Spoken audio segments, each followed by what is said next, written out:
अस्सलामुअलैकुम तमाम देखने और सुनने वाले बहन भाइयों को मेरा प्यार भरा सलाम। उम्मीद है सब खैरियत से होंगे। आज हम आपके लिए बना रहे हैं मज़ेदार आलू बैंगन की सब्ज़ी, जिसके लिए मैंने एक मीडियम साइज़ की प्याज ली, उसे 1 कप घी में पका लिया। जब प्याज हमारी हल्की ब्राउन हो गई तो हम इसमें ऐड करेंगे कटे हुए टमाटर और 2 खाने के चम्मच कूटी हुई हरी मिर्च।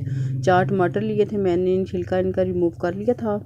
अब इनको मिक्स कर लेंगे। इसके साथ हम ऐड करेंगे 1 टीस्पून नमक, 1 टीस्पून पिसा धनिया पाउडर, हाफ़ टी स्पून हल्दी और 1.5 टीस्पून लाल मिर्चों का पाउडर। मसाले आप अपनी मर्ज़ी से कम या ज़्यादा ऐड कर सकती हैं। मसाले को अच्छी तरह पका लेंगे ताकि हमारा मसाला अच्छी तरह बन जाए। जब हमारा मसाला पक जाएगा तो हम इसमें ऐड करेंगे आधा किलो आलू और आधा किलो बैंगन। कटे हुए बैंगन का छिलका मैंने रिमूव कर लिया था। अगर आपको छिलके के साथ पसंद है तो आप छिलके के साथ ही ऐड कर सकती हैं। और इनको मिक्स कर लेंगे ताकि मसाले के साथ हमारी सब्ज़ियां अच्छी तरह मिक्स हो जाएं। और इन्हें कवर लगा के 10 मिनट के लिए हल्की आंच पे रख देंगे। बैंगन के पानी में माशाल्लाह से बैंगन और आलू हमारे अच्छी तरह गल जाएंगे।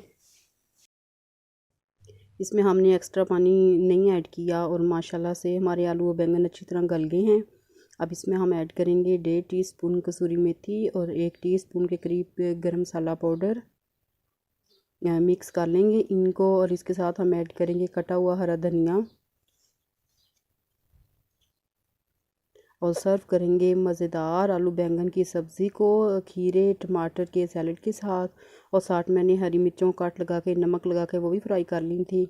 अगर आपके बच्चे बैंगन शौक से नहीं खाते हैं तो आप छिलका रिमूव करके इनका मसाला सा बना के दें, बच्चे शौक से खाएंगे। रेसिपी आपको अच्छी लगे तो इसे लाइक करें, शेयर करें, चैनल को सब्सक्राइब करें, बेल आइकन को प्रेस करें और फीडबैक ज़रूर दें।